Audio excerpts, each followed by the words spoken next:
Greetings and salutations.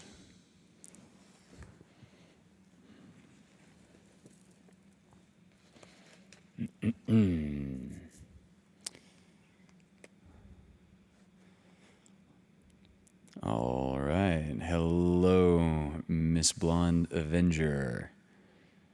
I'm guessing by the greeting in return, you must be able to hear and see. That's a good validation for a good start. Hello, Miss Anna. And Dari, who recently graduated. Congratulations again.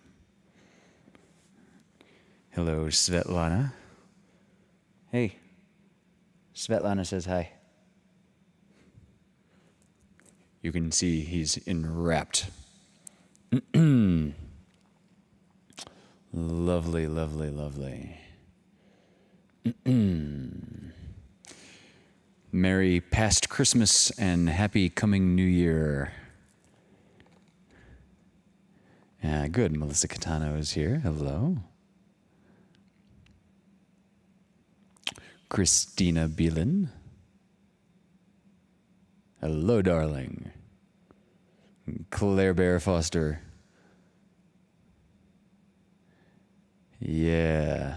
Tea indeed. I've got a nice warm cup of this wonderful spicy black tea that Miss Josepha gave me in a care package. Lovely tea. This is my new favorite, in fact. So we have 19 watching so far now. And hello, Miss Michelle Vanderpool. All of his eating shall be here soon. Okay, good. Yeah, he had a meal just a little bit ago. Oh, Erin Powell is here. Hello, Miss Erin Powell. Hey, Wolfus. Mama said she loves you. Yeah, he's going to have one of those highly responsive interactive nights. He had a very stimulating day watching the Squirrel and Birdie show as the snow has continued to fall since about 3 a.m. this morning.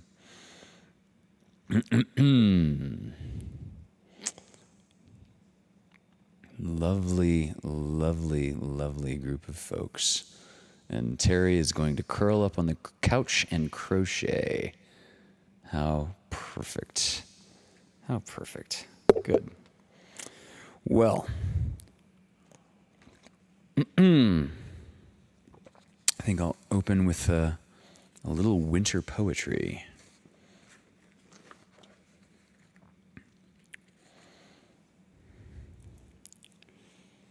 I believe, for my editor's note, for Michelle's sake, I believe everything that I am reading this evening will be in the public domain. Starting with this poem called White Eyes by Mary Oliver. In winter, all the singing is in the tops of the trees, where the wind bird with its white eyes shoves and pushes amongst the branches like any of us. He wants to go to sleep, but he's restless. He has an idea, and slowly it unfolds from under his beating wings as long as he stays awake. But his big, round music, after all, is too breathy to last. So it's over. In the pine crown, he makes his nest. He's done all he can. I don't know the name of this bird.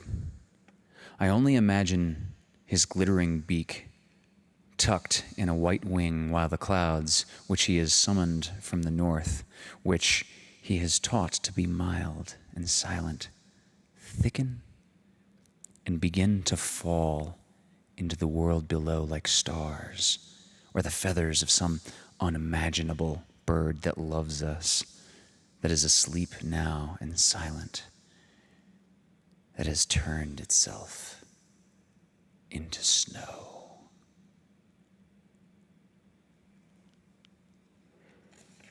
Oh.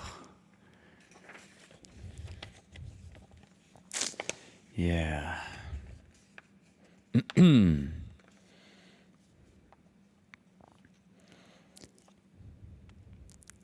So I understand it is storming and all kinds of nasty weathers around Simi Valley.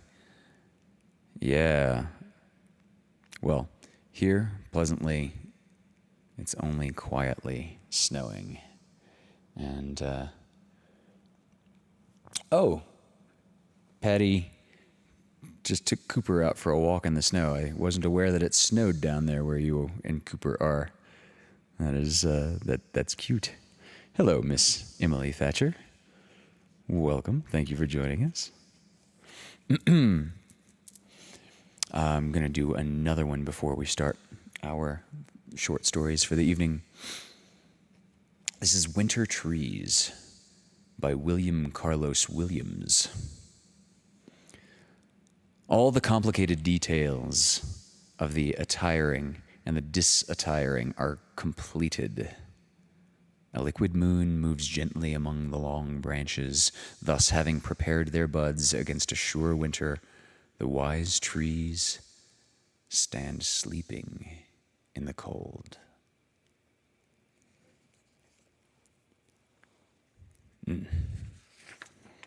Yeah.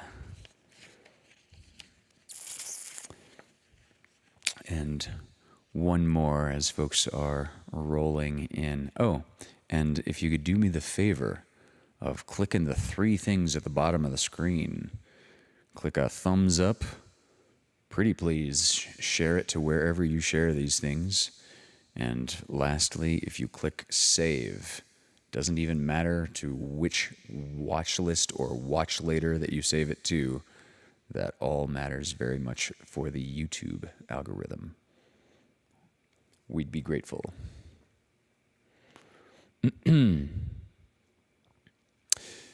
This is The Darkling Thrush by Thomas Hardy. I leant upon a coppice gate when frost was spectre gray and winter's dregs made desolate the weakening eye of day.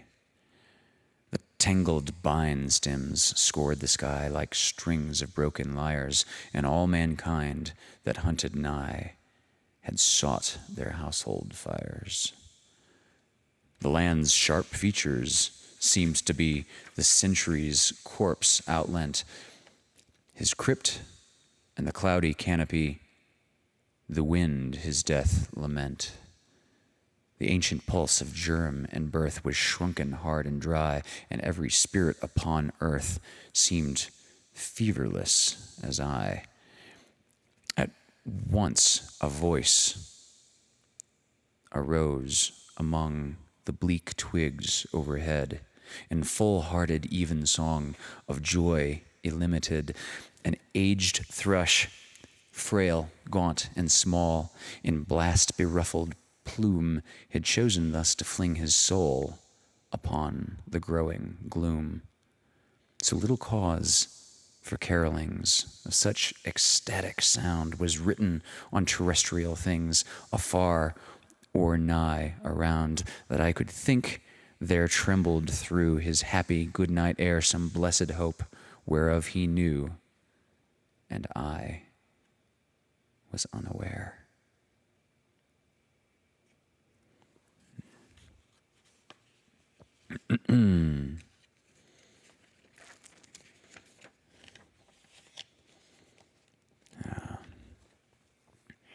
And I see acknowledgement of clicking, so thank you, Patty.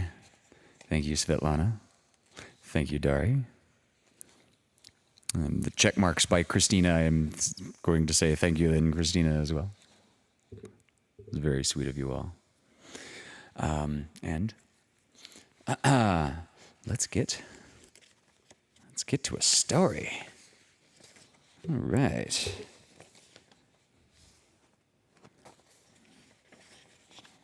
Yeah.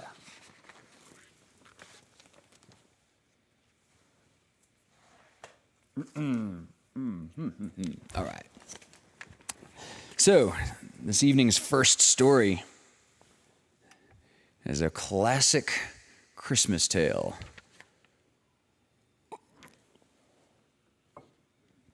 I don't think it's too late to read a Christmas story.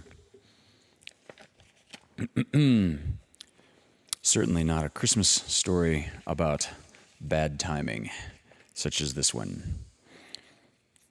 This is The Gift of the Magi by O. Henry. $1.87. That was all. She had put it aside, 1 cent, then another, in her careful buying of meat and food. Della counted it 3 times, $1.87. And the next day would be Christmas. There was nothing to do but fall in the bed and cry, so Della did it. While the lady of the home is slowly growing quieter, we can look at the home. Furnished rooms at a cost of $8 a week. There's little more to say about it. In the hall below was a letterbox, too small to hold a letter. There was an electric bill, but it could not make a sound. Also, there was a name beside the door. Mr. James Dillingham Young. When the name was placed there, Mr. James Dillingham Young was being paid $30 a week.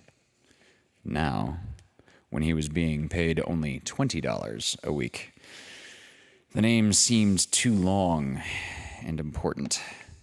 It should perhaps have been Mr. James D. Young. But when Mr. James Dillingham Young entered the furnished rooms, his name became very short indeed. Mrs. James Dillingham Young put her arms warmly about him and called him Jim. You have already met her. She is Della. Della finished her crying and cleaned the marks of it from her face. She stood by the window and looked out with no interest. Tomorrow would be Christmas Day, and she had only $1.87 with which to buy Jim a gift. She had put aside as much as she could for months with this result. $20 a week is not much. Everything had cost more than she expected. It always happened like that. Only $1.87 to buy a gift for Jim. Her Jim.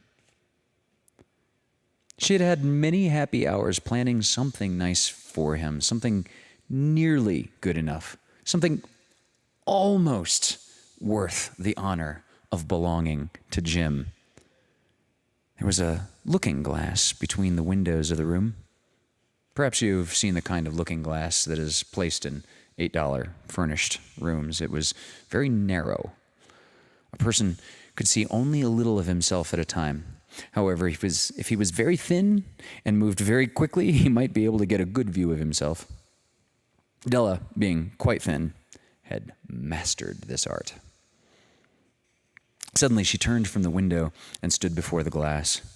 Her eyes were shining brightly, but her face had lost its color.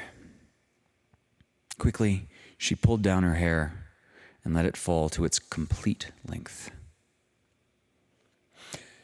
The James Dillingham Youngs were very proud of 2 things which they owned. One thing was Jim's gold watch. It had once belonged to his father, and long ago, it had belonged to his father's father. The other thing was Della's hair. If a queen had lived in the rooms near theirs, Della would have washed and dried her hair where the queen could see it. Della knew her hair was more beautiful than any queen's jewels and gifts.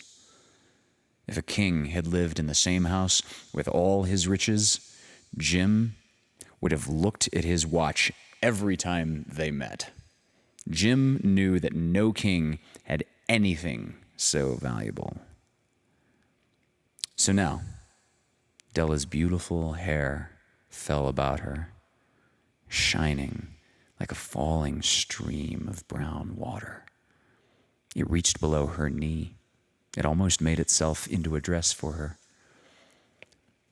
And then she put it up on her head again, nervously and quickly. Once she stopped for a moment and stood still while a tear or two ran down her face. She put on her old brown coat. She put on her old brown hat. With the bright light still in her eyes, she moved quickly out the door and down the street. Where she stopped, the sign said, "Miss Sofrani, hair articles of all kinds." Up to the second floor, Della ran and stopped to get her breath. Miss Sofrani, large, too white, cold-eyed, looked at her. "Will you buy my hair?" asked Della. "I buy the hair," said Miss Sofrani. "Take off your hat and let me look at it, child." Down fell the brown waterfall. $20, said Miss Sofrani, lifting the hair to feel its weight. "Give it to me, quick," said Della. Oh, and the next 2 hours seemed to fly. She was going from one shop to another to find a gift for Jim.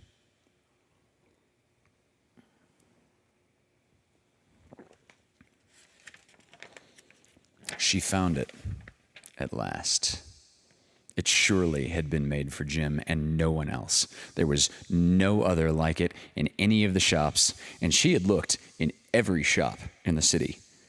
It was a gold watch chain, very simply made. Its value was in its rich and pure material. Because it was so plain and simple, you knew that it was very valuable. All good things are like this. It was good enough for the watch. As soon as she saw it, she knew that Jim must have it. It was like him, quietness and value. Jim and the chain both had quietness and value. She paid $21 for it, and she hurried home with the chain and 87 cents. With that chain on his watch, Jim could look at his watch and learn the time anywhere he might be. Though the watch was so fine, it had never had a fine chain. He sometimes took it out and looked at it only when no one could see him do it. When Della arrived home, her mind quieted a little. She began to think more reasonably. She started to try to cover the sad marks of what she had done. Love and large-hearted giving, when added together, can leave deep marks. It's never easy to cover these marks, dear friends. It's never easy. Within 40 minutes, her head looked a little better. With her short hair, she looked wonderfully like a schoolboy. She stood at the looking glass for a long time. "If Jim doesn't kill me," she said to herself, "before he looks at me a second time, he'll say I look like a girl who sings and dances for money. But what could I do? What could I do with $1.87? At 7, Jim's dinner was ready for him. Jim was never late. Della held the watch chain in her hand and sat near the door where he always entered. Then she heard his step in the hall, and her face lost color for a moment. She often said little prayers quietly about simple, everyday things, and now she said, "Please, God, make him think I'm still pretty." The door opened, and Jim stepped in. He looked very thin, and he was not smiling. Poor fellow, he was only 22 and had a family to take care of. He needed a new coat, and he had nothing to cover his cold hands. Jim stopped inside the door. He was as quiet as a hunting dog when it was near a bird. His eyes looked strangely at Della, and there was an expression in them that she could not understand. It filled her with fear. It was not anger, nor surprise, nor anything she had been ready for. He simply looked at her with that strange expression on his face. Della went to him. "Jim, dear," she cried, "don't look at me like that. I've had my hair cut off and sold it. I couldn't live through Christmas without giving you a gift. My hair will grow again. You won't care, will you? My hair grows very fast. It's Christmas, Jim. Let's be happy. You don't know what a beautiful, nice gift I got for you." You cut off your hair?" asked Jim slowly. He seemed to labor to understand what had happened. He seemed not to feel sure he knew. "Cut it off and sold it," said Della. Don't you like me now? I'm me, Jim. I'm the same without my hair." Jim looked around the room. "You say your hair is gone," he said. "You don't have to look for it," said Della. "It's sold, I tell you, sold and gone, too. It's the night before Christmas. Please, just be good to me, because I sold it for you. Maybe the hairs of my head could be counted," she said, "but no one could ever count my love for you. Shall we eat dinner, Jim?"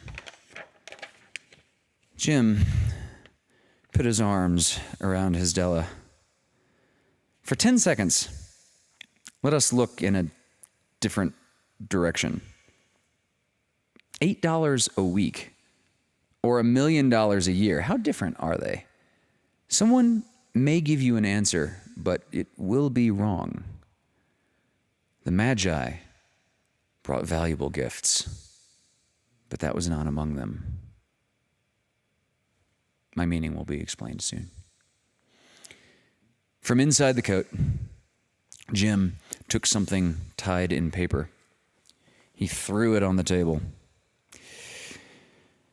"I want you to understand me, Dell," he said. "Nothing like a haircut could make me love you any less. But if you'll open that, you may know what I felt when I came in." White fingers pulled off the paper, then a cry of joy, and then a change to tears. For there lay the combs that Della had seen in a shop window and loved for a long time. Beautiful combs with jewels, perfect for her beautiful hair. She had known they cost way too much for her to buy them. She had looked at them without the least hope of owning them. And now they were hers. But her hair was gone. She held them to her heart, and at last was able to look up and say, "My hair grows so fast, Jim." And then she jumped up and cried, Oh! Jim had not seen his beautiful gift. She held it out to him in her open hand. The gold seemed to shine softly, as if with her own warm and loving spirit. "Isn't it perfect, Jim? I hunted all over town to find it." You'll have to look at your watch 100 times a day now. Give me your watch. I want to see how they look together. Jim sat down and smiled. Nella, said he, let's put our Christmas gifts away and keep them a while. They're too nice to use now. I sold the watch to get the money to buy the combs. And now I think we should just have our dinner. The Magi, as you know, were wise men. Wonderfully wise men who brought gifts to the babe in the manger. They invented the art of giving Christmas presents. Being wise, their gifts were no doubt wise ones, possibly bearing the privilege of exchange in case of duplication. And here, I have lamely related to you the uneventful chronicle of two foolish children in a flat who most unwisely sacrificed for each other their greatest treasures of their entire house. But in a last word to the wise of these days, let it be said that of all who give gifts, these two are the wisest. Of all who give and receive gifts, such as they are wisest. Everywhere they are wisest. They are the Magi.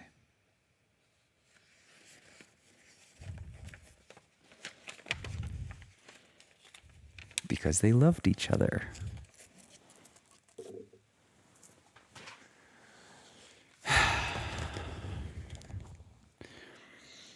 Oh.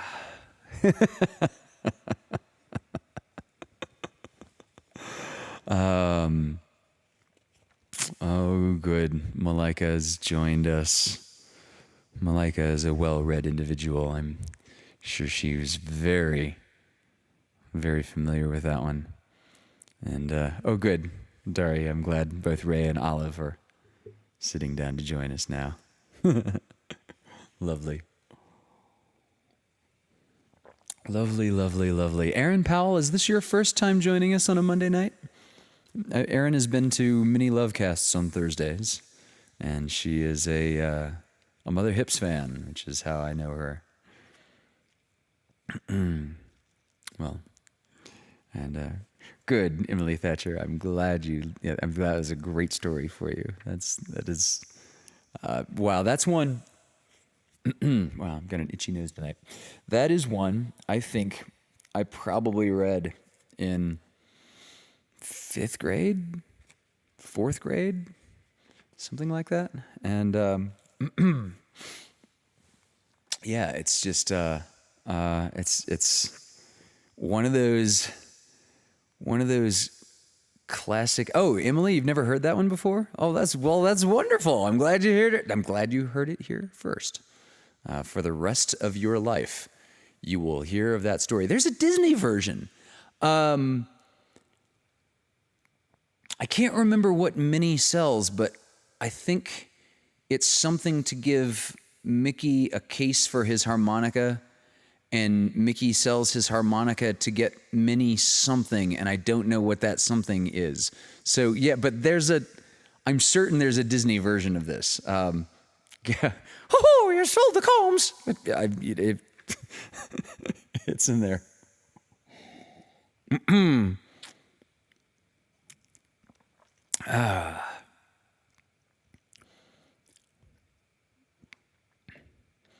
Yeah, Christina's surprised that such a Disney enthusiast as Emily hasn't heard that one before. I don't think that they called it the same thing, though. I think the Disney version, I mean, they probably called it The Gift of the Mickeys or something. Who knows?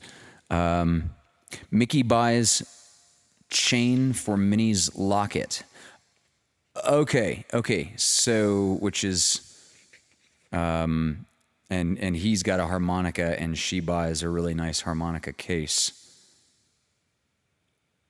I bet that's it. And Diana loves my Mickey voice. Thank you. Okay. Dari says yes. Minnie buys him a case for his harmonica. Mickey sold his harmonica for a chain for her watch. Okay. Or locket. She probably had a locket. Right. Well, yeah. And Aaron, I'm glad to see that you've made the transition with us over here to the YouTubes. Greetings and salutations. So, this next bit is an edit from one of the great American transcendentalist writers. This was a request from my mom. Mom specifically wanted to hear this on the last Monday night of 2020.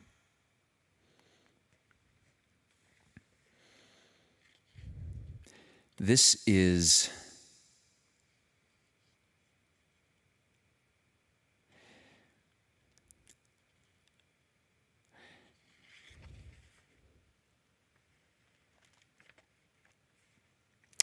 a piece that I've been thinking about a lot lately, because Henry David Thoreau went for 2 years and a couple of days to live in the woods. He wasn't isolating from a plague, but I've always felt to be kindred spirits with Thoreau. And so this is a very meaningful edit from Walden by Henry David Thoreau.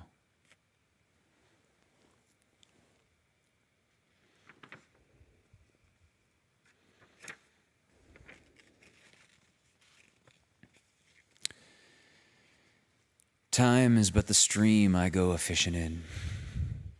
I drink at it. But while I drink, I see the sandy bottom and detect how shallow it is. Its thin current slides away, but eternity remains. I would drink deeper, fish in the sky whose pebbly bottom is pebbly with stars. I cannot count one. I know not the first letter of the alphabet. I've always been regretting that I was not as wise as the day I was born. The intellect is a cleaver. It discerns and rifts its way into the secret of things. I do not wish to be any more busy with my hands than is necessary. My head is hands and feet. I feel all my best faculties concentrated in it. My instinct tells me that my head is an organ for burrowing, as some creatures use their snout and forepaws, and with it, I would mine and burrow my way through these hills. I think that the richest vein is somewhere hereabouts, so by the divining rod in thin, rising vapors I judge, and here I will begin to mine.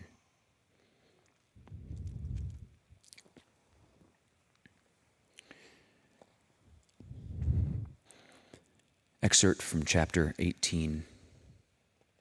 Conclusion. To the sick, the doctors wisely recommend a change of air and scenery. Thank heaven, here is not all the world. The buckeye does not grow in New England, and the mockingbird is rarely heard here. The wild goose is more of a cosmopolitanite than we. He breaks his fast in Canada, takes a luncheon in the Ohio, and plumes himself for the night in a southern bayou. Even the bison, to some extent, keeps pace with the seasons, cropping the pastures of the Colorado, only till a greener and sweeter grass awaits him by the Yellowstone. Yet we think that if rail fences are pulled down and stone walls piled up on our farms, bounds are henceforth set to our lives and our fates decided. If you are chosen town clerk, forsooth, You cannot go to Tierra del Fuego this summer, but you may go to the land of infernal fire nevertheless. The universe is wider than our views of it. I left the woods for as good a reason as I went there. Perhaps it seemed to me that I had several more lives to live and could not spare any more time for that one. It's remarkable how easily and insensibly we fall into a particular route and make a beaten track for ourselves. I had not lived there a week before my feet wore a path from my door to the pond side, and though it is 5 or 6 years since I trod it, it is still quite distinct. It is true, I fear, that others may have fallen into it and so helped to keep it open. The surface of the earth is soft and impressible by the feet of men, and so with the paths which the mind travels. How worn and dusty then must be the highways of the world, how deep the ruts of tradition and conformity. I did not wish to take a cabin passage, but rather to go before the mast and on the deck of the world, for there I could best see the moonlight amidst the mountains. I do not wish to go below now. I learned this, at least, by my experiment, that if one advances confidently in the direction of his dreams and endeavors to live the life which he has imagined, he will meet with a success unexpected in the common hours. He will put some things behind, will pass an invisible boundary. New, universal, and more liberal laws will begin to establish themselves around and within him, or the old laws be expanded and interpreted in his favor in a more liberal sense, and he will live with the license of a higher order of beings. In proportion as he simplifies his life, the laws of the universe will appear less complex, and solitude will not be solitude, nor poverty, nor weakness, weakness. If you have built castles in the air, your work need not be lost. That is where they should be. Now, put the foundations under them.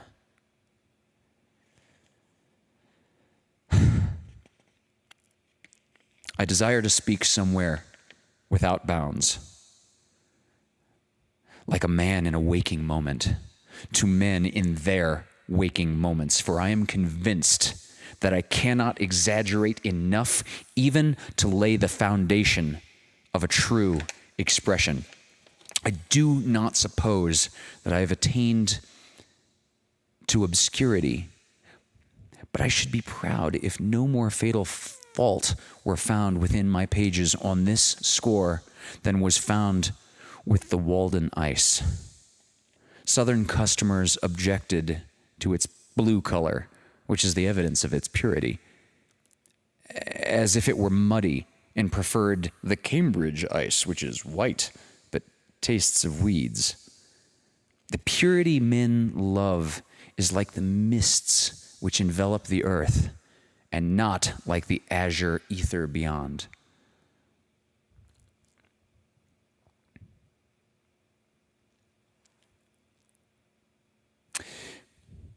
Some are dinning in our ears that we Americans, and moderns generally, are intellectual dwarfs compared with the ancients, or even with the Elizabethan men. But what is that to the purpose? A living dog is better than a dead lion. Shall a man go and hang himself because he belongs to the race of pygmies and not be the biggest pygmy that he can. Let everyone mind his own business and endeavor to be what he was made. Why should we be in such desperate haste to succeed and in such desperate enterprises? If a man does not keep pace with his companions, perhaps it is because he hears a different drummer. Let him step to the music which he hears, however measured or far away. It is not important that he should mature as soon as an apple tree or an oak. Shall he turn his spring into summer? If the condition of things which we were made for is not yet, what were any reality which we can substitute? We will not be shipwrecked on a vain reality. Shall we with pains erect a heaven of blue glass over ourselves, though when it is done, we shall be sure to gaze still at the true ethereal heaven far above, as if the former were not? No face which we can give to a matter will stead us so well at last as the truth. This alone wears well. For the most part, we are not where we are, but in a false position. Through an infinity of our natures, we suppose a case and put ourselves into it, and hence are in two cases at the same time, and it is doubly difficult to get out. In sane moments, we regard only the facts, the case that is. Say what you have to say, not what you ought. Any truth is better than make-believe. However mean your life is, meet it and live it. Do not shun it and call it hard names. It is not so bad as you are. It looks poorest when you are richest. Love your life. The setting sun is reflected from the windows of the almshouse as brightly as from the rich man's abode. The snow melts before its door as early in the spring. I do not see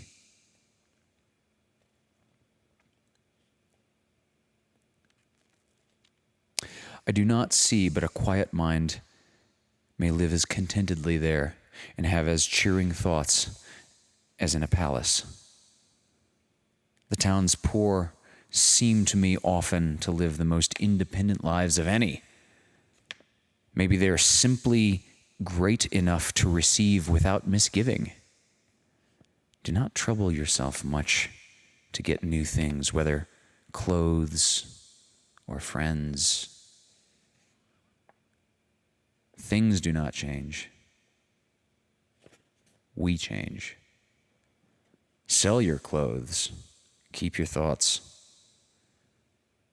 If I were confined to a corner of a garret all my days like a spider, the world would be just as large to me while I had my thoughts about me. If you are restricted in your range by poverty, if you cannot buy books and newspapers, for instance, you are but confined to the most significant and vital experiences. You are compelled to deal with the material which yields the most sugar and the most starch. It is life near the bone where it is sweetest. You are defended from being a trifler. No man loses ever on a lower level by magnanimity than on a higher. Superfluous wealth can buy superfluities only. Money is not required to buy one necessary of the soul. My neighbors tell me of their adventures with famous gentlemen and ladies and what notabilities they meet at the dinner table. But I'm no more interested in such things than in the contents of the Daily Times. The interest and the conversation are about costume and manners chiefly, but a goose is a goose still. Dress it as you will. It affords me no satisfaction to commence to build an arch before I have gotten a solid foundation. Give me a hammer and let me feel for the furring. Do not depend on the putty. Drive a nail home and clinch it so faithfully that you can wake up in the night and think of your work with satisfaction. A work at which you would not be ashamed to invoke the muse. Rather than love, than money, than fame, give me truth. I sat at a table where were rich food and wine in abundance and obsequious attendance, but sincerity and truth were not. And I went away hungry from the inhospitable board. The hospitality was as cold as the ices. I thought that there was no need of ice to freeze them. They talked to me of the age of the wine and the fame of the vintage, the style, the house and the grounds, and entertainment pass nothing with me. We are sound asleep nearly half our time, yet we esteem ourselves wise. Only that day dawns to which we are awake. There is more day to dawn. The sun is but a morning star.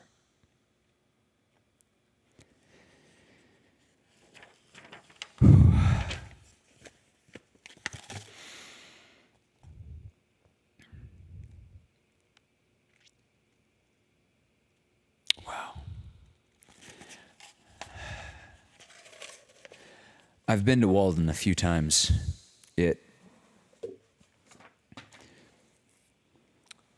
For me, as an American transcendentalist, it is much as a journey to Mecca or Medina.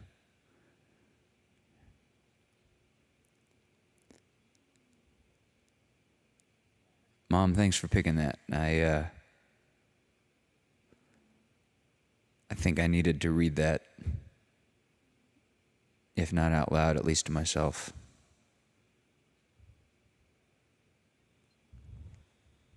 It's been a while since I've read it.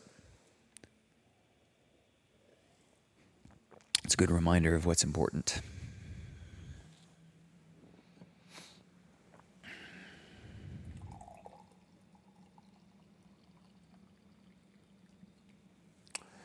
So,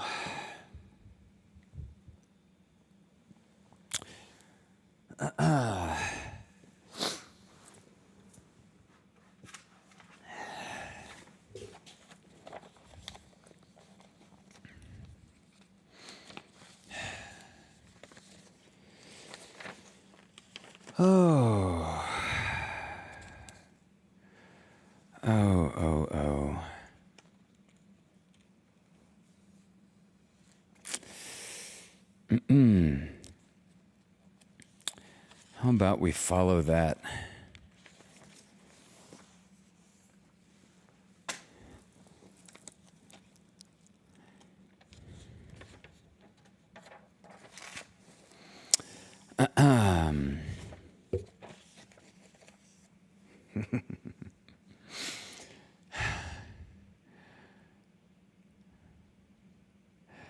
So, interesting suggestion about the Harry Potter books I'm seeing float by in the chat.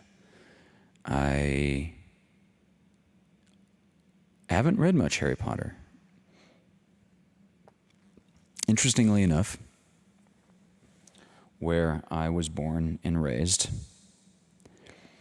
I was born and raised not by particularly religious parents, but in a particularly religious area. And when I was growing up, two of the strangest things that I ever heard religious people take offense to were Dungeons and Dragons and the Harry Potter series. It's funny what they'll cling to, but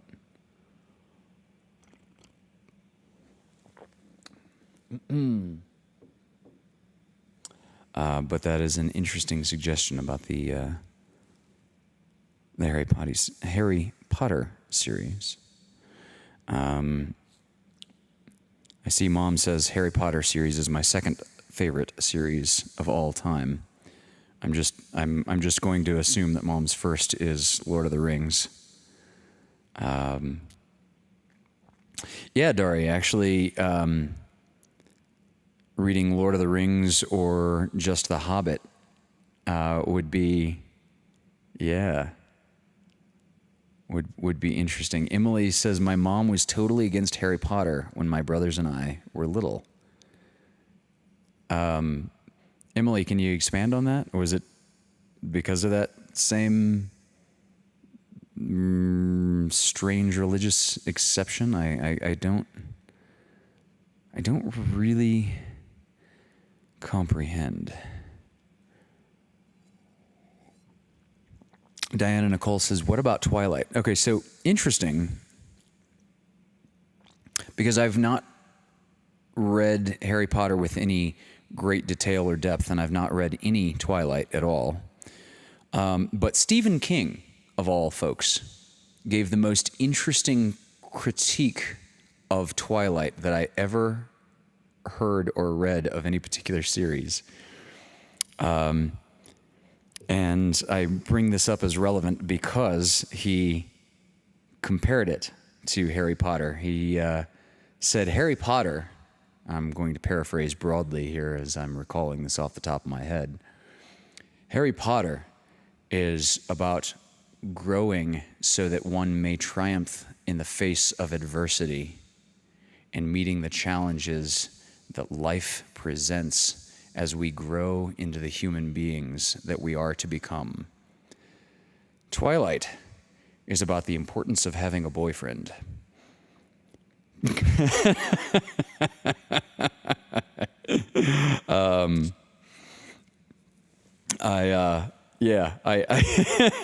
Okay, one more bit about Twilight. My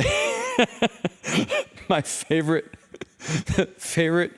movie review I have ever heard. This is not by a professional critique. This is a professional critic. This was not in print. This was in person. I was posing for a painting in a small group. There were a small group of painters that were painting me from different perspectives, and they were kind of making conversation. Several of these were older, retired folk.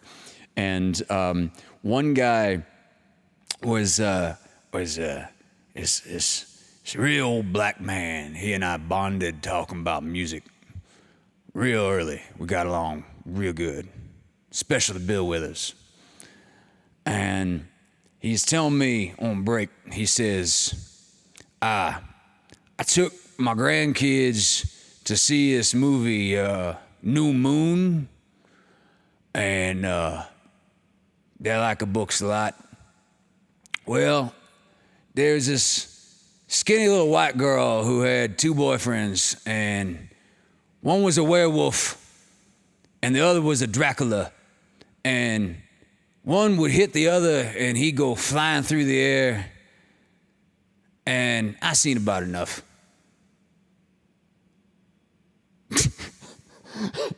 And then we literally went on to talk about old blues in classic Renaissance painting after that. I think that conversation was literally like 10 years ago, and I still remember that conversation to this day. It was just so raw and real. Oh my God, I loved it.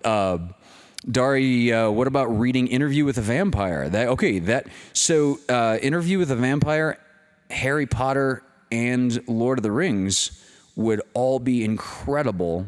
But Miss Michelle Hoover is, as many of you have heard me refer this to, Miss Michelle Hoover is turning this weekly livecast into a public access cable show starting in January, as a matter of fact. She has gotten approval, I believe, to do weekly shows at an hourly time slot. And the thing is that the hour-long shows, the hour-long episodes, have to be from public domain material. So this evening, we're going to go a little overtime so that Michelle has a little more public domain material to cut together into the public broadcast and into the podcast. So yeah, I'm absolutely down to take requests at some of the readings, particularly if there are short story edits. A perfect example would be Watership Down is one of my favorite books of all time. But it's not in the public domain and it's too long. However, they tell lots of stories in the story, as do the dwarves in Lord of the Rings and in The Hobbit. So that might be interesting to do short excerpts the way that I've done for Hitchhiker's Guide in weeks past. Well,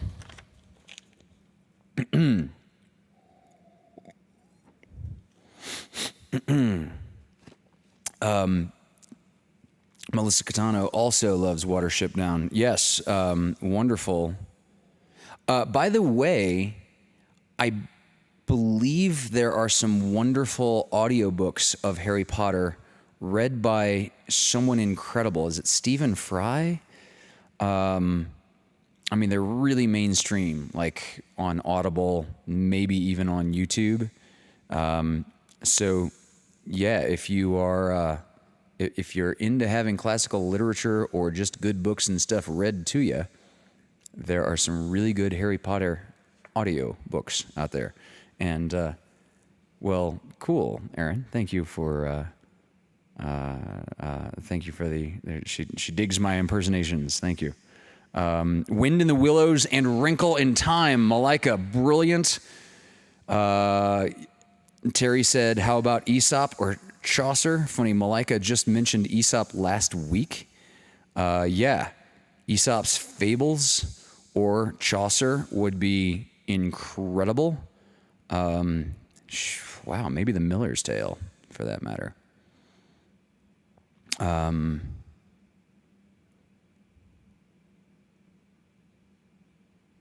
And yet, by all means, Diana Nicole, I read all the Twilight books and saw it. Please, anything that keeps you reading, yeah, anything that keeps you reading. Reading is never a waste of time. I'm a full enthusiastic believer of that. Wrinkle in Time. Is A Wrinkle in Time public domain yet? I'm not sure. Miss Frisbee and the Rats of Nim. Ooh, that's a good. I can't fathom that would be public domain yet, and that might give me nightmares personally. The Secret of Nim. Oh my God! If none of you were ever shocked and horrified by watching that animated feature as children, watch The Secret of Nim. Cartoons, animated features used to be a lot darker. Yeah. Oh, Ruth Sanchez said The Yearling. There we go. That's good. That's a good one. And so Emily Thatcher, I'm just going to comment on one more point there. Emily Thatcher says, I have a history of starting books but not finishing them. Anyone who has any form of hobby like knitting finishes more knitting projects, starts more let me back up. Anyone with any form of hobby whatsoever starts more of those things than they ever finish. Songwriting is exactly the same way. Tim Bloom has written like 800 songs at this point.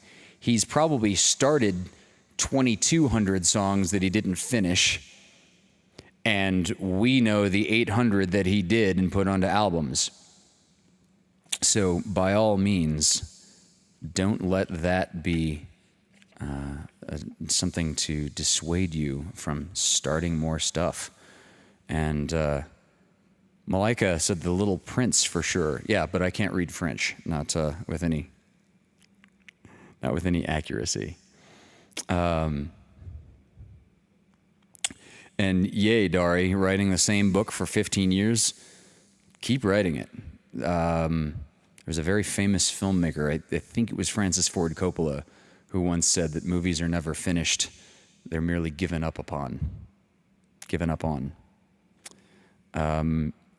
Yeah, when Leonard Cohen continued to add verses to Hallelujah for over 2 decades.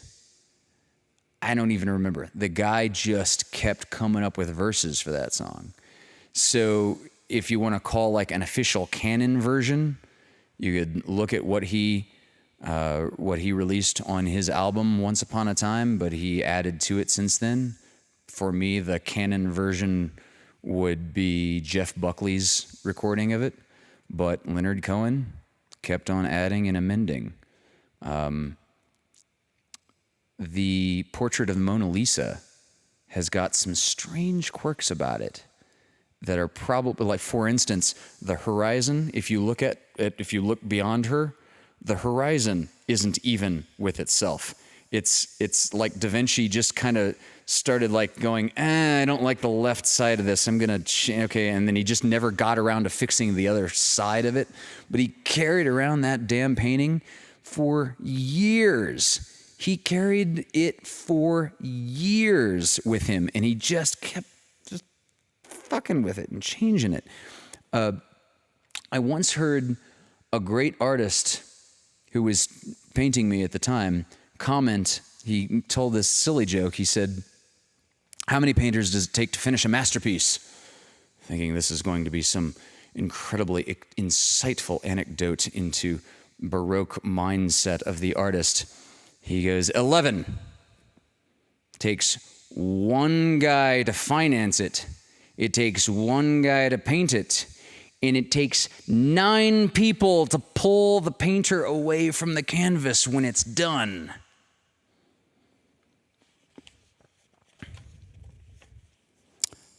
But Dari, I would be more than happy. I would be honored, in fact, to read a scene. And I see Cannery Row. Oh, damn, am I a fan of Steinbeck. But asides aside, this is, we're going to do one more short story. This will be about 30 to 35 minutes. We are just going to comfortably go over.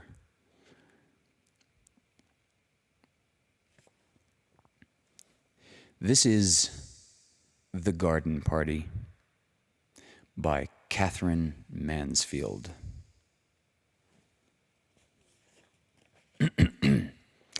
And after all, the weather was ideal. They could not have had a more perfect day for a garden party if they had ordered it. Windless, warm, the sky without a cloud. Only the blue was veiled with a haze of light gold, as it is sometimes in the early summer. The gardener had been up since dawn, mowing the lawns and sweeping them until the grass and the dark, flat rosettes where the daisy plants had been seemed to shine. As for the roses, you could not help feeling they understood that roses are the only flowers that impress people at garden parties. The only flowers that everybody is certain of knowing. Hundreds, yes, literally hundreds, had come out in a single night. The green bushes bowed down as though they had been visited by archangels. Breakfast was not yet over before the men came to put up the large tent that they referred to as the marquee. Where do you want the marquee put, Mother? My dear child, it's no use asking me. I'm determined to leave everything to you children this year. Forget I am your mother. Treat me as an honored guest. But Meg could not possibly go and supervise the men. She had washed her hair before breakfast, and she sat drinking her coffee in a green turban with a dark, wet curl stamped on each cheek. Josie, the butterfly, always came down in a silk petticoat and a kimono jacket. You'll have to go, Laura. You're the artistic one. Away Laura flew, still holding her piece of bread and butter. It's so delicious to have an excuse for eating out of doors. And besides, she loved having to arrange things. She always felt she could do it so much better than anybody else. 4 men in their shirt sleeves stood grouped together on the garden path. They carried staves covered with rolls of canvas, and they had big tool bags slung on their backs. They looked impressive. Laura wished now that she had not got the bread and butter, but there was nowhere to put it, and she couldn't possibly throw it away. She blushed and tried to look severe and even a little bit short-sighted as she came up to them. "Good morning," she said, copying her mother's voice, but that sounded so fearfully affected that she was ashamed and stammered like a little girl. Have you come? Is it about the marquee? That's right, miss, said the tallest of the men, a lanky, freckled fellow. He shifted his tool bag, knocked back his straw hat, and smiled down at her. That's about it. His smile was so easy, so friendly, that Laura just recovered. What nice eyes he had. Small, but such dark blue. And now she looked at the others. They were smiling too. Cheer up. We won't bite you, love. Their smiles seemed to say. How very nice the workmen were. And what a beautiful morning. She mustn't mention the morning. She must be businesslike. The marquee. Well, what about the lily lawn? Will that do? And she pointed to the lily lawn with the hand that didn't hold the bread and butter. They turned and stared in that direction. A fat little chap thrust out his underlip, and the tall fellow frowned. I don't fancy it, said he. It's not conspicuous enough. You see, with a thing like a marquee, and he turned to Laura in his easy way, you want to put it up somewhere where it will give you a bang slap in the eye, if you follow me. Laura's upbringing made her wonder for a moment whether it was quite respectful of a workman to talk to her of bangs slap in the eye. But she did quite follow him. A corner of the tennis court? She suggested. But the band's going to be in one corner. Right then. You're going to have a band, are you? Said another of the workmen. He was pale. He had a haggard look as his dark eyes scanned the tennis court. What was he thinking? Only a very small band, said Laura gently. Perhaps he wouldn't mind so much if the band was quite small, but the tall fellow interrupted. Look here, miss. That's the place. Against those trees. Over there. Right there. That'll do just fine. Against the Caracas. Then the Caracas tree would be hidden. They were so lovely with their broad, gleaming leaves and their clusters of yellow fruit. They were like trees you imagine growing on a desert island, proud, solitary, lifting their leaves and fruits to the sun in a kind of silent splendor.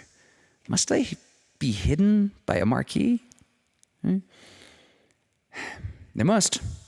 Already, the men had shouldered their staves and were making for the place. Only the tall fellow was left. He bent down,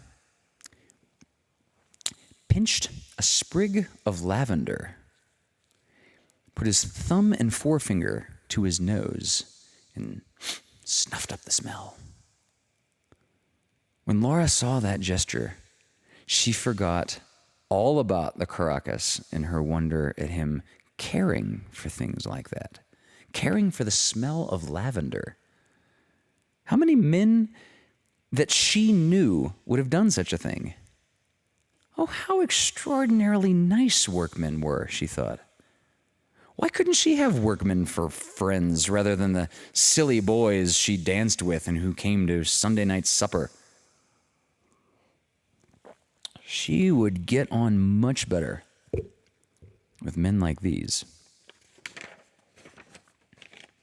It's all the fault, she decided as the tall fellow drew something on the back of an envelope, something that was to be looped up or left to hang, of these absurd class distinctions. Well, for her part, she didn't feel them. Not a bit, not an atom. Now there came the chock, chock of wooden hammers. Someone whistled. Someone sang out, "You all right there, matey?" Matey. Like the friendliness of it, that just to prove how happy she was. Just to show the tall fellow how at home she felt and how she despised stupid conventions, Laura took a big bite of her bread and butter as she stared at the little drawing. She felt just like a work girl. Laura! Laura, where are you? Telephone, Laura! A voice cried from the house. Coming! Away she skimmed over the lawn, up the path, up the steps, across the veranda, and into the porch. In the hall, her father and Laurie a boy. Her father and Laurie were brushing their hats, ready to go to the office. I say, Laura, said Laurie very fast, you might just give a squiz at my coat before this afternoon. See if it wants pressing. I will, said she. Suddenly she couldn't stop herself. She ran at Laurie and gave him a small, quick squeeze. Oh, I do love parties, don't you? Gasped Laura. Rather, said Laurie's warm, boyish voice, and he squeezed his sister too and gave her a gentle push. Dash off to the telephone, old girl. The telephone. Yes. Oh, yes. Kitty, good morning, dear. Come to lunch? Oh, do, dear. Delighted, of course. It will only be a very scratch meal. Just the sandwich crusts and broken meringue shells and what's left over. Yes, isn't it a perfect morning? You're white. Oh, I certainly should. One moment. What? Hold the line. Mother's calling. And Laura sat back. What, Mother? Can't hear. Miss Sheridan's voice floated down the stairs. Tell her to wear the sweet hat that she had last Saturday. Mother says you ought to wear the sweet hat that you had on last Saturday. Oh, good. 1 o'clock. Bye-bye. Laura put back the receiver, flung her arms over her head, took a deep breath, stretched and let them fall. She sighed, and the moment after the sigh, she sat up quickly. She was still, very still, listening. All the doors in the house seemed to be open. The house was alive with soft, quick steps and running voices. The green baize door that led to the kitchen region swung open and shut with a muffled thud, and now there came a long, chuckling, absurd sound. It was the heavy piano being moved on its stiff casters, but the air, if you stopped to notice, was the air always like this? Little faint winds were playing chase, in at the tops of the windows, out at the doors, and there were 2 tiny spots of sun, one on the ink pot, one on a silver photograph frame. Playing, too. Darling little spots. Especially the one on the ink pot lid. It was quite warm. A warm little silver star. She could have kissed it. The front door bell pealed, and there sounded the rustle of Sadie's print skirt on the stairs. A man's voice murmured. Sadie answered, careless. I'm sure I don't know. Wait, I'll ask Miss Sheridan. What is it, Sadie? Laura came into the hall. It's the florist, Miss Laura. It was indeed. There, just inside the door, stood a wide, shallow tray full of pots of pink lilies. No other kind. Nothing but lilies. Kenna lilies. Big, pink flowers, wide open, radiant, almost frighteningly alive on bright crimson stems. Oh, Sadie, said Laura, and the sound was like a little moan. She crouched down as if to warm herself at that blaze of lilies. She felt they were in her fingers, on her lips, growing in her breast. It's some mistake, she said faintly. Nobody ever ordered so many. Sadie, go and find Mother. But at that moment, Miss Sheridan joined them. It's quite all right, she said calmly. Yes, I ordered them. Aren't they lovely? She pressed Laura's arm. I was passing the shop yesterday, and I saw them in the window, and I suddenly thought, for once in my life, I shall have excuse enough to buy canna lilies. The garden party will be a good excuse for canna lilies. But I thought you said you didn't mean to interfere, said Laura. Sadie had gone. The florist's man was still outside at his van. She put her arm around her mother's neck, and gently, very gently, she bit her mother's ear. My darling child, you wouldn't like a logical mother, would you? Don't do that. Don't. Here's the man. He carried more lilies still. Another whole tray. Bank them up just inside the door, on both sides of the porch, please, said Miss Sheridan. Don't you agree, Laura? Oh, I do, Mother. In the drawing room, Meg, Josie, and good little Hans had at last succeeded in moving the piano.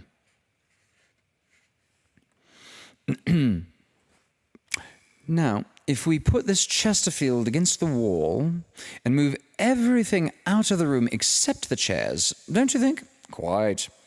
Hans, move these tables into the smoking room, and Oh, do bring a sweeper to take these marks off the carpet. And, one moment, Hans. Josie loved giving orders to the servants, and they loved obeying her. She always made them feel like they were taking part in some drama. Tell Mother and Miss Laura to come in here at once. Very good, Miss Josie. She turned to Meg. I want to hear what the piano sounds like, just in case I'm asked to sing this afternoon. Let's try over This Life is Weary. Pum ta ta ta tom ta ta ta tom bum bum ta ta ta tom ba ba ba bum bum bum. The piano burst out so passionately that Josie's face changed. She clasped her hands. She looked mournfully and enigmatically at her mother and Laura as they came in. This life is weary, a tear, a sigh, a love that changes. This life is weary, a tear, a sigh, a love that changes, and then goodbye. But at the word goodbye, and although the piano sounded more desperate than ever, her face broke into a brilliant, dreadfully unsympathetic smile. Aren't I a good voice, Mummy? She beamed. This life is weary, hope comes to die, a dream awakening. But now Sadie interrupted them. What is it, Sadie? If you please, Mum.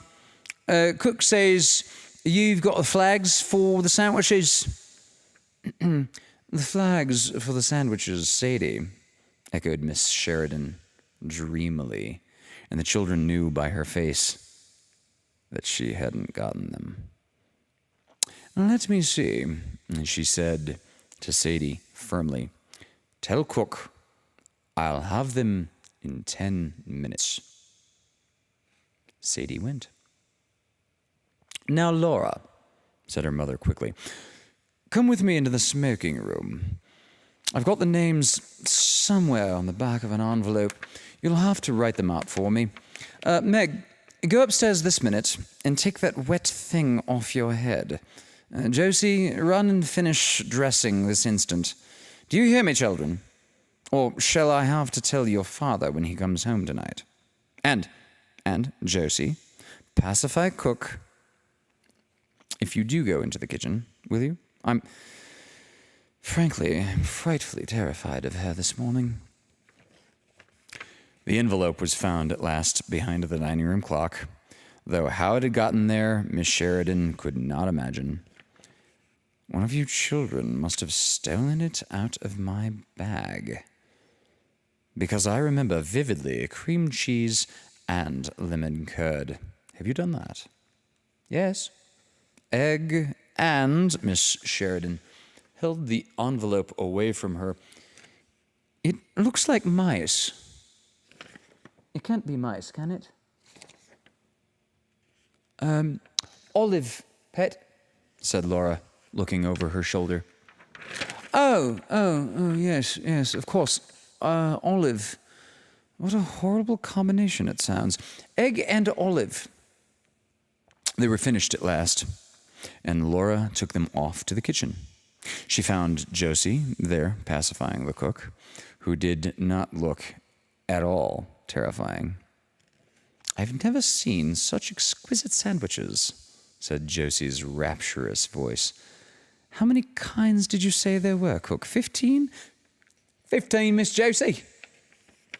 Well, Cook, I congratulate you. Cook swept up crusts with the long sandwich knife and smiled broadly. Right, Godbears has come.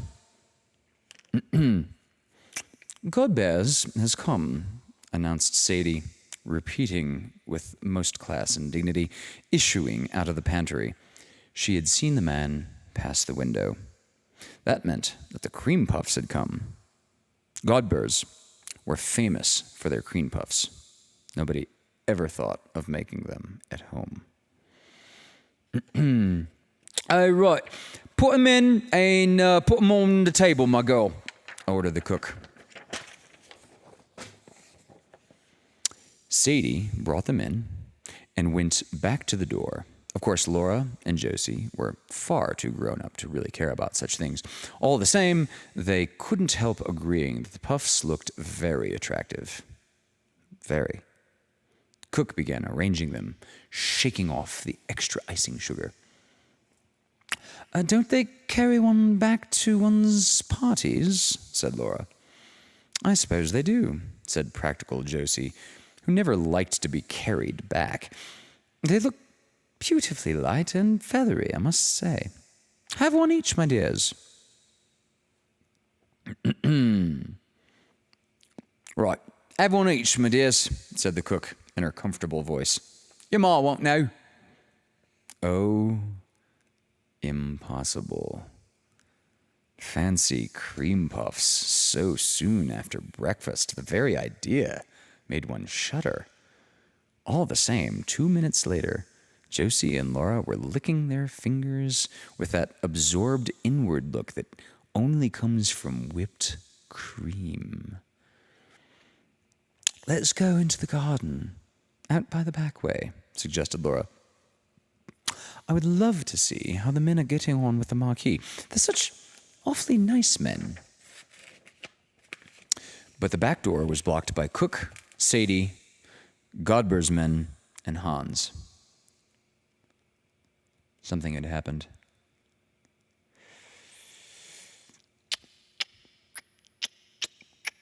Clucked the cook like an agitated hen.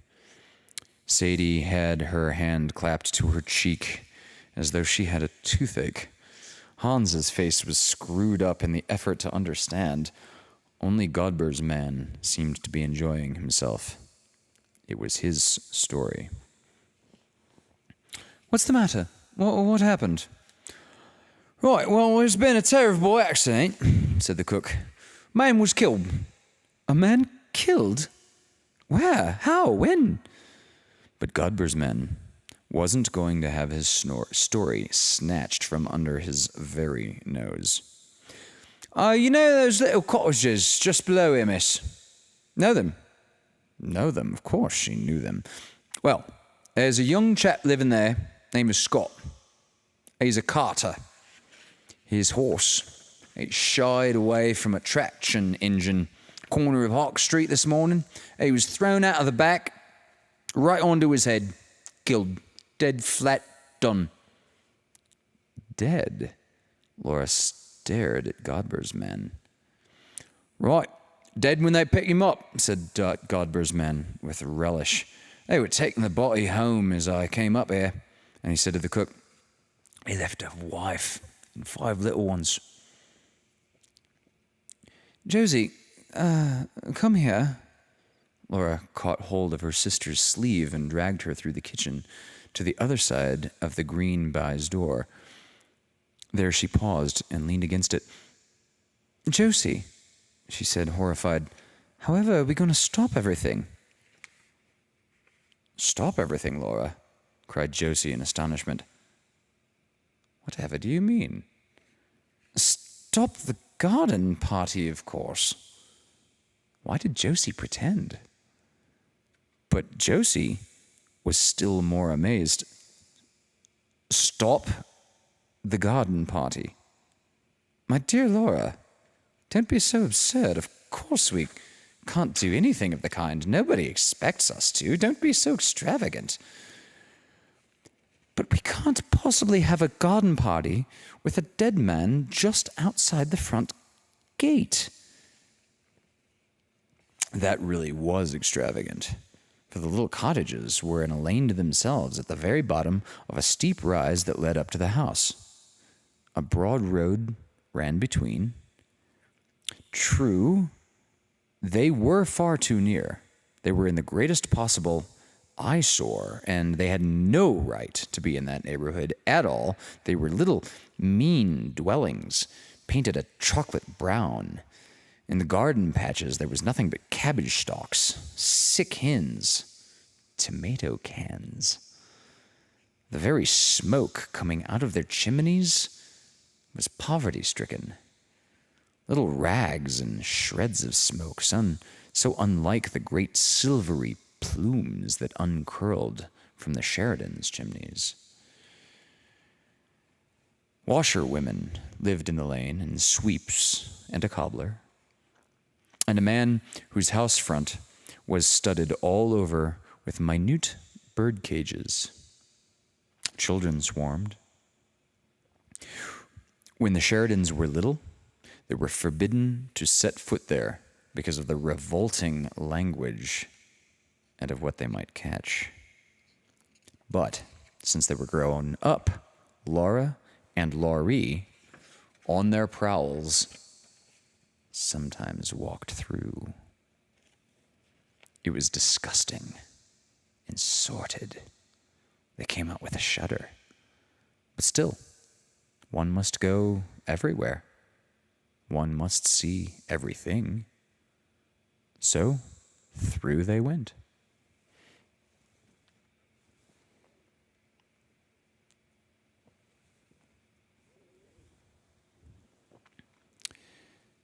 And just think of what the band would sound like to that poor woman, said Laura.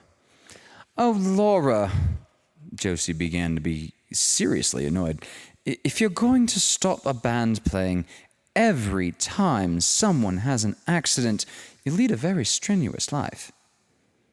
I'm every bit as sorry about it as you. I feel just as sympathetic. Her eyes hardened. She looked at her sister just as she used to when they were little and fighting together. You won't bring a drunken workman back to life by being sentimental, she said softly. Drunk? Who said he was drunk? Laura turned furiously on Josie. She said, just as they had used to say on those occasions, I'm going straight up to tell Mother. Do, dear, cooed Josie. Mother, can I come into your room? Laura turned the big glass doorknob. Of course, child. Why, what's the matter? What has given you such a color? And Miss Sheridan turned round from her dressing table. She was trying on a new hat. Mother, a man's been killed, began Laura. Not in the garden, interrupted her mother. No. Oh, what a fright you gave me. Miss Sheridan sighed with relief, took off the big hat, and held it on her knees. But listen, Mother, said Laura, breathless, half choking. She told the dreadful story. Of course, we can't have our party, can we? She pleaded. The band and everybody arriving, they'd hear us, Mother. They're nearly neighbors. To Laura's astonishment, her mother behaved just like Josie. It was harder to bear because she seemed amused. She refused to take Laura seriously. But, my dear child, use your common sense. It's only by accident we've heard of it. If someone died there normally, and I can't understand how they keep alive in those poky little holes, we should still be having our party, shouldn't we? Laura had to say yes to that, but she felt it was all wrong. She sat down on her mother's sofa and pinched the cushion frill. Mother, isn't it terribly heartless of us? She asked. Darling. Miss Sheridan got up, came over to her, carrying the hat. Before Laura could stop her, she had popped it on. My child, said her mother, the hat is yours. It's made for you. It's much too young for me. I have never seen you look such a picture. Look at yourself. and she held up her hand mirror. But, Mother, Laura began again. She couldn't look at herself. She turned aside. This time Miss Sheridan lost patience just as Josie had done. You're being very absurd, Laura, she said coldly. People like that don't expect sacrifices from us, and it's not very sympathetic to spoil everyone's enjoyment as you're doing now. I don't understand, said Laura, and she walked quickly out of the room into her own bedroom. There, quite by chance, the first thing she saw was this charming girl in the mirror, in her black hat trimmed with gold daisies and a long black velvet ribbon. Never had she imagined she could look like that. Is Mother right? She thought. And now she hoped her mother was right. Am I being extravagant? Perhaps it was extravagant.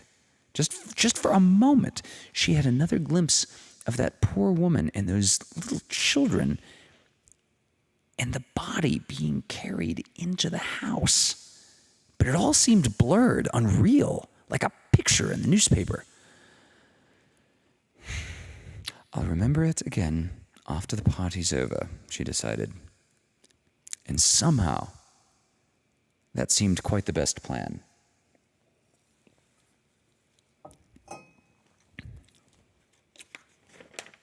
Lunch was over by 1:30. By 2:30, they were all ready for the fray. The green-coated band had arrived and was established in a corner of the tennis court. My dear, trilled Kitty Matland, aren't they too like frogs for words? You ought to have arranged them round the pond with the conductor in the middle on a leaf. Laurie arrived and hailed them on his way to dress. At the sight of him, Laura remembered the accident again. She wanted to tell him. If Laurie agreed with the others, then it was bound to be all right, and she followed him into the hall. Laurie! Hello! He was halfway upstairs, but when he turned round and saw Laura, he suddenly puffed out his cheeks and googled his eyes at her. My word, Laura! You do look stunning, said Laurie. What an absolutely topping hat! Laura said faintly, It is, and smiled up at Laurie, and didn't tell him after all. Soon after that, people began coming in streams. The band struck up. The hired waiters ran from the house to the marquee. Wherever you looked, there were couples strolling, bending to the flowers, greeting, moving on over the lawn. They were like bright birds that had alighted in the Sheridan's garden for this one afternoon on their way to... where? What happiness it is to be with people who are all happy, to press hands, to press cheeks, smile into your eyes. Darling Laura, how well you look. What a becoming hat, child. Right, Laura, you look quite Spanish. I've never seen you look so striking, milady. And Laura, glowing, answered softly, Have you had tea? Won't you have an ice? The passion fruit ices really are rather special. She ran to her father and begged him, Daddy, darling, can't the band have something to drink? And the perfect afternoon slowly ripened, slowly faded, slowly its petals closed. Never a more delightful garden party. The greatest of successes. Quite the most... Laura helped her mother with the goodbyes. They stood side by side in the porch till it was all over. All over, thank heaven, said Miss Sheridan. Round up the others, Laura. Let's go and have some fresh coffee. I'm exhausted. Yes, it's been very successful, but oh, these parties. Why will you children insist on giving parties? They all of them sat down in the deserted marquee. Have a sandwich, Daddy, dear? I wrote the flag. Thank you. Mr. Sheridan took a bite, and the sandwich was gone. He took another. I suppose you didn't hear of a beastly accident that happened today, he said. Oh, my dear, said Miss Sheridan, holding up her hand. We did. It nearly ruined the party. Laura insisted we should put it off. Oh, Mother! Laura didn't want to be teased about it. It was a horrible affair, all the same, said Mr. Sheridan. The chap was married, too. Lived just below in the lane. Leaves a wife, 6 kiddies, or so they say. An awkward little silence fell. Mrs. Sheridan fidgeted with her cup. Really, it was very tactless of Father. Suddenly she looked up. There on the table were all those sandwiches, cakes, puffs, all eaten, all going to be wasted. She had one of her brilliant ideas. I know, she said. Let's make up a basket. Let's send that poor creature some of this perfectly good food. At any rate, it will be the greatest treat for the children, don't you agree? And she's sure to have the neighbors calling in and so on. What a point to have it already prepared. Laura, she jumped up, get me the big basket out of the stair cupboard. But Mother, do you really think that's a good idea? Said Laura. Again, how curious. She seemed to be different from them all. To take scraps from their party, would the poor woman really like that? Of course. What's the matter with you today? An hour or two ago, you were insisting on us being sympathetic, and now, oh, well. Laura ran for the basket. It was filled. It was heaped by her mother. Take it yourself, darling, said she. Run down just as you are. No, wait. Take the arum lilies, too. People of that class are so impressed by arum lilies. The stems will ruin her lace frock, said practical Josie. So they would. Just in time. Only the basket then. And Laura, her mother followed her out of the marquee. Don't on any account... What, Mother? No. Better not put such ideas into the child's head. Nothing. Run along. It was just growing dusky as Laura shut their garden gates. A big dog ran by like a shadow. The road gleamed white, and down below in the hollow, the little cottages were in deep shade. How quiet it seemed after the afternoon. Here she was going down the hill to somewhere a man lay dead, and she couldn't realize it. Why couldn't she? She stopped a minute.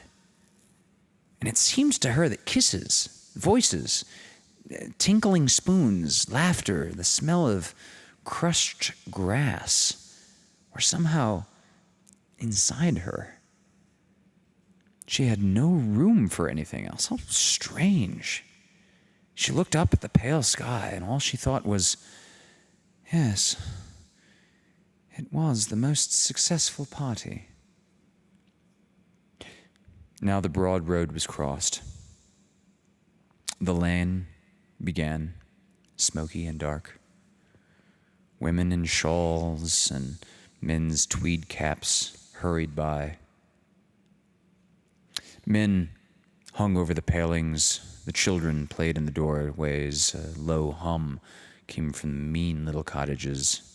In some of them there was a flicker of light, and a shadow, crab-like, moved across the window. Laura bent her head and hurried on. She wished now that she had put on a coat. How her frock shone, and the big hat with the velvet streamer, only it were another hat. Were the people looking at her? They must be. It was a mistake to have come. She knew all along it was a mistake. Should she even go back now? No. No, too late. This was the house. It must be. A dark knot of people stood outside. Beside the gate, an old woman with a crutch sat in a chair, watching. She had her feet on a newspaper. The voices stopped as Laura drew near. The group parted.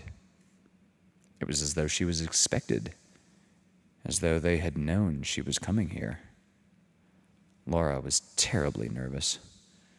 Tossing the velvet ribbon over her shoulder, she said to a woman standing by, "Is this Mrs. Scott's house?" And the woman, smiling queerly, said, "It is, my lass. It is." I want to be away from this.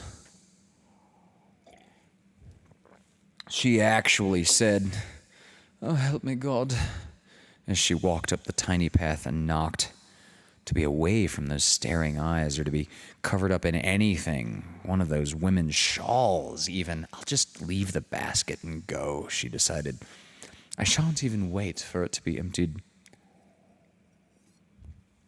Then the door opened. A little woman in black showed in the gloom. Laura said, "Are you Mrs. Scott?" But to her horror, the woman answered, "Walk in, please, miss." And she was shut in the passage. "No," said Laura. "I don't want to come in. I only want to leave this basket. Mother sent..." The little woman in the gloomy passage seemed not to have heard her. "Step this way, please, miss," she said in an oily voice. And Laura followed her. She found herself in a wretched little low kitchen, lighted by a smoky lamp. There was a woman sitting before the fire. "Ahem," said the little creature who let her in. It's a young lady." She turned to Laura. She said meaningly, "I'm her sister, miss. You'll excuse her, won't you?" Oh, but of course," said Laura. Please, don't disturb her. I only want to leave." But at that moment, the woman at the fire turned round. Her face, puffed up, red with swollen eyes and swollen lips, looked terrible. She seemed as though she couldn't understand why Laura was there. What did it mean? Why was this stranger standing in the kitchen with a basket? What was it all about? And the poor face puckered up again. "It's all right, my dear," said the other. "I'll thank the young lady." And again she began, "You'll excuse her, miss, I'm sure." And her face, swollen too, tried on an oily smile. Laura only wanted to get out, to get away. She was back in the passage. The door opened. She walked straight through into the bedroom where the dead man was lying. "Oh, you'd like to look at him, wouldn't you?" said Im's sister, and she brushed past Laura over to the bed. "Oi, don't be afraid, me lass." And now her voice sounded fond and sly, and fondly she drew down the sheet. "I looks like a picture. I''s nothing to show. Come along, my dear." Laura came. There lay a young man, fast asleep, sleeping so soundly, so deeply, that he was far, far away from them both. So remote, so peaceful, he was dreaming.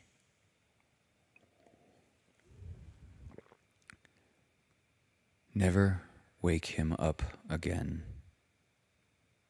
His head was sunk in the pillow. His eyes were closed. They were blind under the closed eyelids.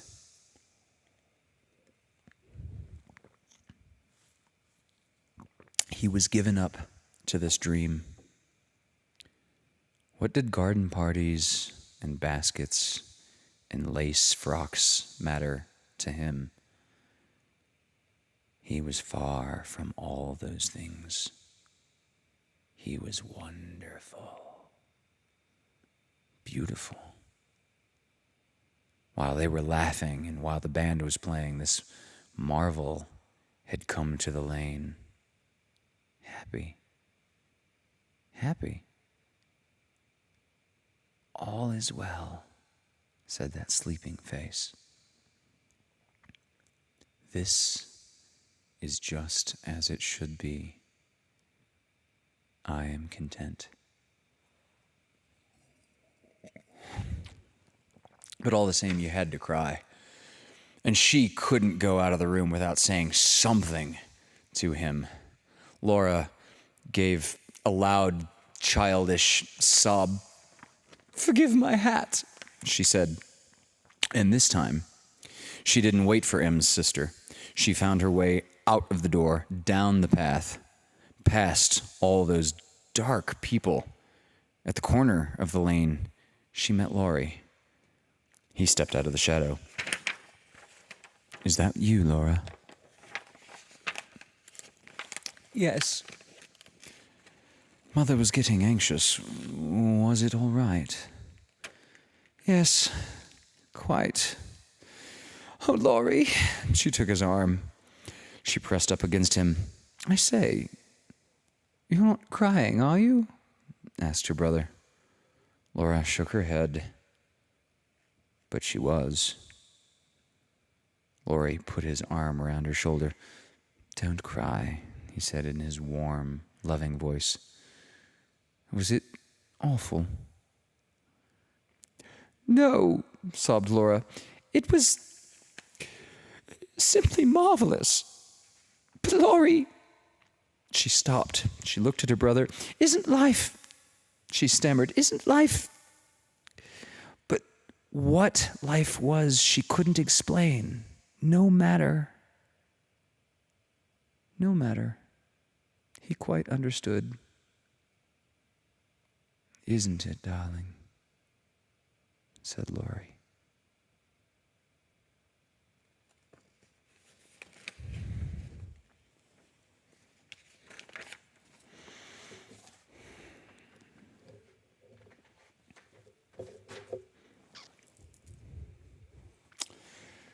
Well, this concludes Fireside Tales with Wolfgang for this Monday night. I'm glad you like the characters, the voices, the accents. Thank you all for coming.